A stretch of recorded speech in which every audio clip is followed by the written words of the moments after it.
یہ سیرت کی کتاب میں ملتا ہے کہ اللہ کے نبی صلی اللہ علیہ وسلم کو باقاعدہ مکے کے اندر کیوں اتارا گیا. اس کی وجہ یہ تھی کہ ان کی جو تختی تھی, ان کا جو دل تھا وہ پورا صاف تھا. پہلے سے کوئی لٹریچر یہاں پہ نہیں تھا. یہودیوں کے بیچ میں نہیں اتارا کیونکہ ان کے پاس اپنی چیزیں موجود تھیں, ان کو سمجھنے میں دیر لگتی. عیسائیوں کے درمیان نہیں اتارا کیونکہ ان کو سمجھنے میں دیر لگتی. ایران جو کہ آتش پرست تھے, آپ کی پوجا کرتے تھے, مجوسی جن کو بولتے تھے, تو ان کے پاس بھی اپنا ایک سسٹم تھا. لیکن عرب کے لوگوں کے پاس کوئی سسٹم نہیں تھا. ان کی جو تختی تھی, ان کی جو سلیٹ تھی, پوری خالی تھی. اس لیے اللہ نے جو ہے انتخاب کیا اس قوم کا کہ جہاں پر اللہ کے نبی صلی اللہ علیہ وسلم کو اتارا جائے اور قرآن کو نازل کیا جائے. تو اس لیے یہ سوال کرنا کہ اس وقت چیزیں لکھنے کی نہیں تھی تو قرآن کیسے جمع رہ گیا, تو اس کا ایک سب سے بڑا جواب یہی ہے کہ عرب کے لوگوں کا جو ذہن تھا وہ اتنا شارپ تھا. باقاعدہ پرانی کتابوں میں اس کا تذکرہ ملتا ہے عرب کے لوگوں کے ذہن کے بارے میں.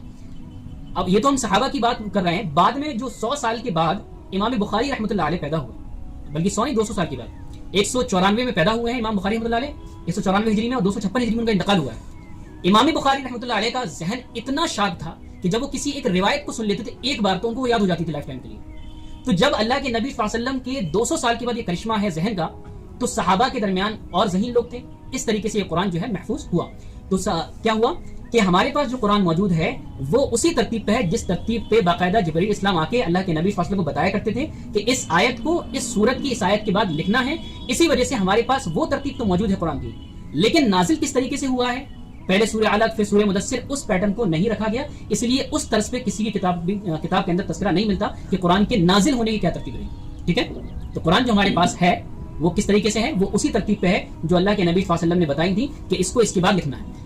دوسری چیز آتی ہے کہ قرآن کی جو صورتیں ہیں وہ کس پیٹرن پہ ایک دوسرے کے بعد رکھی گئی, سورہ بقرہ پھر سورہ آل عمران. تو اس کو بھی اللہ کے نبی صلی اللہ علیہ وسلم نے بتا دیا تھا, لیکن کچھ صورتوں کے بارے میں آتا ہے کہ اس کے بارے میں کسی بھی صحابی کو علم نہیں تھا کہ کس کے بعد رکھنا ہے. صرف ایک صورت ایسی ملی جس کے بارے میں کسی بھی صحابی کو علم نہیں ملا, کسی کے پاس ایک روایت نہیں ملی کہ اس کو کس صورت کے بعد رکھنا ہے. اللہ کے نبی صلی اللہ علیہ وسلم سے کسی کے پاس روایت نہیں ملی. وہ صورت تھی سورہ انفال جو سورہ توبہ سے پہلے ہے. تو صحابہ کرام رضی اللہ عنہم نے اپنے اجتہاد سے, اپنی دینی فہم سے, یا پھر کہہ سکتے ہیں کہ اپنی نالج سے جو انہوں نے اللہ کے نبی سے سیکھی تھی, اس اعتبار سے انہوں نے سورہ توبہ سے جسٹ پہلے سورہ انفال کو رکھا کہ دونوں میں جو ٹاپک ہیں, جو موضوع ہیں, وہ ایک جیسے ہیں, اس لیے یہ اسی کا پارٹ ہوگا. اور اسی وجہ سے آپ دیکھیں گے کہ سورہ انفال کے بعد جب سورہ توبہ اسٹارٹ ہوتی ہے تو وہاں پہ کیا نہیں ہے, بسم اللہ نہیں ہے قرآن کے اندر.